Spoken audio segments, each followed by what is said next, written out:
প্রধান উপদেষ্টা অধ্যাপক ডক্টর মোহাম্মদ ইউনূস পদত্যাগ করতে যাচ্ছেন। তিনি স্থির সিদ্ধান্তে পৌঁছেছেন।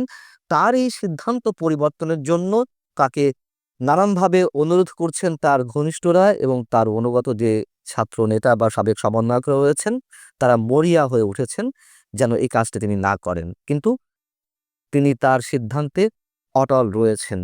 দর্শক, এরকম একটি গুঞ্জন চারিদিক থেকে শোনা যাচ্ছে। সামাজিক যোগাযোগ মাধ্যমে এটি নানান জনের স্ট্যাটাসে সয়লাব হয়ে গেছে।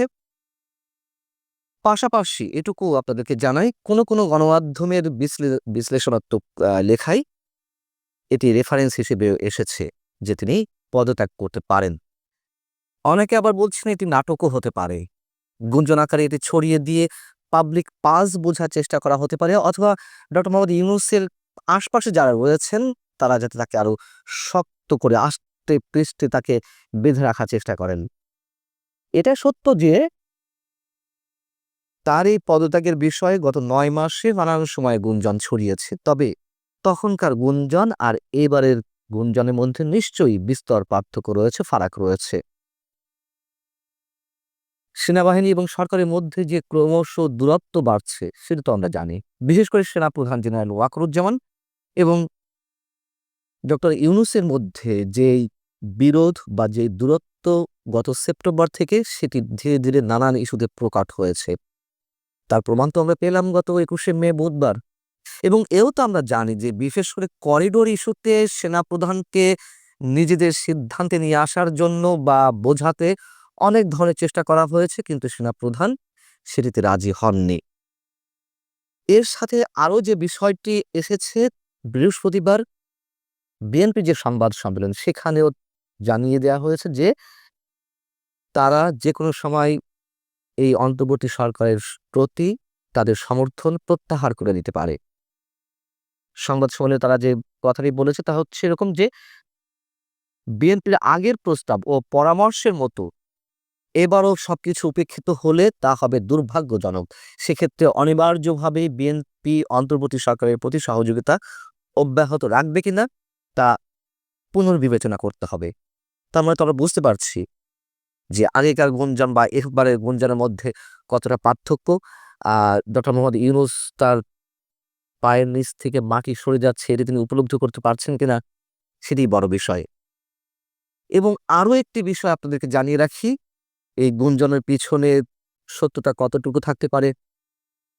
সরকারের যিনি তথ্য উপদেষ্টা অধ্যাপক ডক্টর মোহাম্মদ ইউনূসের কাছে যিনি মাস্টার মাইন্ড গত অভ্যুত্থান বা আন্দোলনের, সেই মাহফুজ আলম এটি বিশেষ ইঙ্গিতপূর্ণ স্ট্যাটাস দিয়েছেন তার ফেসবুক পেজে। তিনি জাতির কাছে ক্ষমা চেয়েছেন, ভুল প্রার্থনা করেছেন, নাকি তিনি তার সৈন্য সামন্তের কাছে বা তার সহযোদ্ধাদের কাছে এই ক্ষমা চেয়েছেন বা ভুল প্রার্থনা করেছেন আমরা জানি না। তার এই স্ট্যাটাসটি আবার হাসনাত আব্দুল্লাহ শেয়ার করেছেন।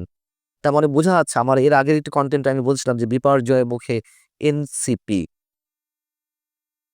সেখানে নিশ্চয়ই ব্যাখ্যা করেছি। তো একটা গুমট পরিস্থিতি সৃষ্টি হয়েছে চারিদিকে, সেটাও আমি জানিয়েছি। মাহফুজ আলম তার স্ট্যাটাসে যেটি বলছেন, স্ট্যাটাসের শিরোনাম হচ্ছে ব্যক্তির আদর্শ সম্মান ও আবেগের চেয়ে দেশ বড়। আবেগের চেয়ে দেশ বড়, কোন আবেগের কথা বলছেন? ডক্টর মোহাম্মদ ইউনূসের আবেগের কথা বলছেন, নাকি তারা যে ভুল ভ্রান্তি করছেন পদে পদে বিপ্লবী, কথিত বিপ্লবী চেতনার বশবর্তী হয়ে নানান ধরনের হঠকারী কথাবার্তা বলছেন, কর্মকাণ্ড ঘটাচ্ছেন, সেগুলোকে আবেগী কথাবার্তা বলছেন? জানি না, তবে যথেষ্ট ইঙ্গিতপূর্ণ এই স্ট্যাটাসটি। আমি ছোট করে একটু পড়ে শোনাই আপনাদেরকে। মাহফুজ আলম লিখছেন যে দেশপ্রেমিক শক্তির ঐক্য অনিবার্য। আগেকার যে কোনো বক্তব্য ও শব্দচয়ন যা বিভাজনমূলক ছিল সেগুলোর জন্য আমি আন্তরিকভাবে দুঃখিত। সরকারে আর একদিনও থাকলে অভ্যুত্থানের সকল শক্তির প্রতি সম্মান ও সংবেদনশীলতা রেখে কাজ করতে চাই। বাংলাদেশের শত্রুরা ঐক্যবদ্ধ ও আগ্রাসী, সার্বভৌমত্ব ও গণতান্ত্রিক সকল প্রতিষ্ঠান হুমকির মুখে। দেশপ্রেমিক জনগণ যারা জুলাই অভ্যুত্থানে ঐক্যবদ্ধ ছিলেন তাদের সামনে দীর্ঘ পরীক্ষা। এই পরীক্ষা ঐক্যের এবং ধৈর্যের। এই পরীক্ষা উতরে যেতেই হবে। এও শোনা গেছে যে ডক্টর মোহাম্মদ ইউনূস ছাত্র নেতাদের উপরে প্রচন্ডভাবে ক্ষুব্ধ। তিনি যখন বলেছেন যে আমি আর থাকবো না, তাদের উপরে রুষ্ট হয়ে বা ক্ষুব্ধ হয়ে তিনি বলেছেন, সেই জায়গা থেকে মাহফুজ আলমের এই স্ট্যাটাস কিনা আমরা ঠিক বলতে পারছি না। তবে অনেক কিছু মিলে যায়। সেনাবাহিনী অনেক ধৈর্য ধরেছে এবং সেনাবাহিনী যে সবকিছুতে ধৈর্য ধরছে এটা তো সাধারণ মানুষের মধ্যে এক ধরনের বিরক্তিরও সৃষ্টি করেছে। বিরক্তি না হোক, হতাশার সৃষ্টি করেছে। কি ব্যাপার? সেনাবাহিনী এখনো বসে আছে কেন? দেশের এই আইন শৃঙ্খলা পরিস্থিতি কেন তারা ঠিক করতে পারছে না? নিশ্চয়ই সেনাবাহিনীর দিক থেকে অনেক ধরনের সমস্যা ছিল বা সরকারের পক্ষ থেকে আহ কোন ধরনের প্রতিবন্ধকতা ছিল কিনা আমরা অনুমান করতে পারি। বুধবার সেনাপ্রধান যে বললেন যে আর মবতন্ত্র বা মব ভায়োলেন্স সহ্য করা হবে না, তার এই কথার পরেও আমরা দেখলাম বৃহস্পতিবার নারায়ণগঞ্জে আওয়ামী লীগের সাবেক সংসদ সদস্য মমতাজকে যখন আদালত প্রাঙ্গণে তোলা হয় তখন তার উপরে পচা ডিম এবং জুতা নিক্ষেপ করা হয়েছে। তিনি মবের শিকার হয়েছেন এবং এগুলো সমালোচিত হচ্ছে যে সেনাপ্রধান তার এই বক্তব্য দেওয়ার পরেও এটি ঘটে কিভাবে? নিশ্চয়ই সেনাবাহিনী বসে থাকবে না, এটুকু আমাদের দৃঢ় বিশ্বাস। তার কারণ সেনাপ্রধান এর আগেও ওয়ার্নিং দিয়েছেন, আবারও ওয়ার্নিং দিলেন। তো তিনি নিশ্চয় তার জায়গায় থেকে শুধু কথার কথা বলছেন না, এটুকু আমাদের দৃঢ় বিশ্বাস। এখন কথা হচ্ছে যে ডক্টর মোহাম্মদ ইউনূস কেন এখনই পদত্যাগ করতে চাইবেন? যদি পাল্টা প্রশ্ন করি যে কেন পদত্যাগ করতে চাইবেন না, তিনি যে নিজের ভালোটা বেশ ভালোই বোঝেন, এটি তো আমরা বলে আসছি। তিনি নোবেল লরিয়েট, তার ক্ষমতার প্রতি লোভ ছিল, এটি অনেকেই বলেন। কিন্তু সেই ক্ষমতা দীর্ঘায়িত করতে গিয়ে, কুক্ষিগত করতে গিয়ে তিনি অনেক বেশি সমালোচিত হচ্ছেন এবং অনেক কিছুই তিনি নিয়ন্ত্রণ করতে পারছেন না। তিনি নির্বাচন ইস্যুতে এখনো কোনো স্পষ্ট বক্তব্য দিতে পারেননি এবং তার যারা সৈন্য সামন্ত অথবা তার উপদেষ্টা পরিষদের সদস্যরা কেউ কেউ এটিকে নিয়ে অনেক বেশি পানি ঘোলা করছেন। তার প্রেস সেক্রেটারি তো মনে হয় যে প্রধান উপদেষ্টা অ্যাবসেন্সে তিনিই তার দায়িত্ব পালন করবেন এমন একটা অবস্থা। তিনি সবসময় ব্যাখ্যা দেওয়ার চেষ্টা করছেন জুন আর ডিসেম্বর বলতে কি বোঝান। এবং সর্বশেষ তিনি বললেন যে বর্তমান সরকারের সব ধরনের ম্যান্ডেট রয়েছে সবকিছু করার। এই যে হঠকারী বক্তব্য, আগ্রাসী বক্তব্য, এগুলো মানুষ ভালো চোখে নিচ্ছে না, নেয়ার কথাও নয়। এবং করিডোর এবং বন্দর ইস্যুতে জনমত তুমুল তার বিরুদ্ধে চলে গেছে, প্রধান উপদেষ্টার বিরুদ্ধে।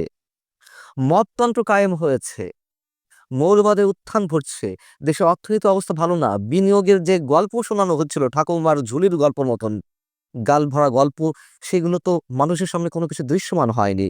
এবং সবশেষ ডক্টর মোহাম্মদ ইউনূস মার্কিন সমর্থনে এসেছিলেন এবং আসার পরেও তিনি মার্কিন সমর্থনে টিকেছিলেন। বিশেষ করে করিডোর দেয়ার বিনিময়ে তার ক্ষমতা দীর্ঘায়িত করা একটি পরিকল্পনা ছিল, এরকম অনেকের ধারণা। কেউ কেউ প্রশ্ন করছেন তাহলে কি এই যে করিডোর দেওয়ার বিষয়টি হঠাৎ করে থেমে গেল বা সরকার একটু নমনীয় ভূমিকা পালন করছে, সেনাবাহিনী একেবারে পুরোপুরি বিপক্ষে অবস্থান করছে, যে জাতীয় স্বার্থে কোনো ধরনের আন্তর্জাতিক খেলা এই বাংলাদেশে খেলতে দেওয়া হবে না, নো ব্লাডি করিডোর বিজনেস, এই শব্দগুলো সেনাপ্রধান উচ্চারণ করেছেন। অতএব এই বিষয়গুলো তো মার্কিন প্রতিনিধি কানে গেছে, তারা কি তাহলে সমর্থন তুলে নিল ডক্টর মোহাম্মদ ইউনূসের প্রতি?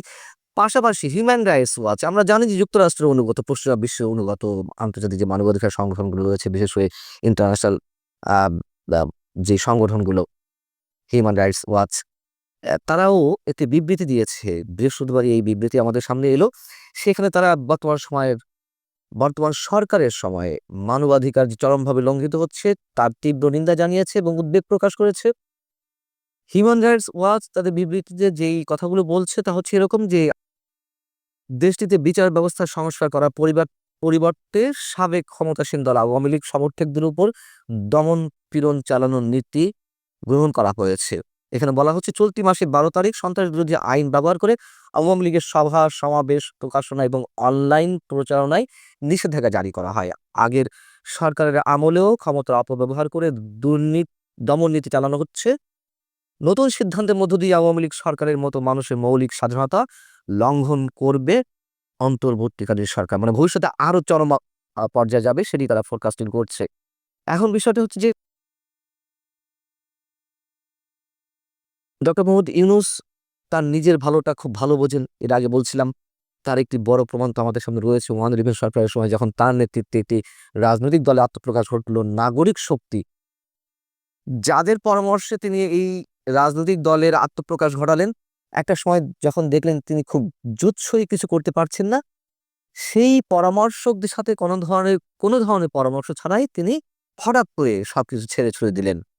এবং এটিও আমরা অনেক আগে থেকে বলে আসছি, সুযোগ এলে বা যখন সুযোগ মনে করবে ডক্টর মোহাম্মদ ইউনূস, তিনি সবকিছু ছেড়ে ছুড়ে দিয়ে তিনি তার নিজের জগতে ফিরে যাবেন এবং এটিই হওয়ার কথা, এটিই হওয়ার সম্ভাবনা রয়েছে। আর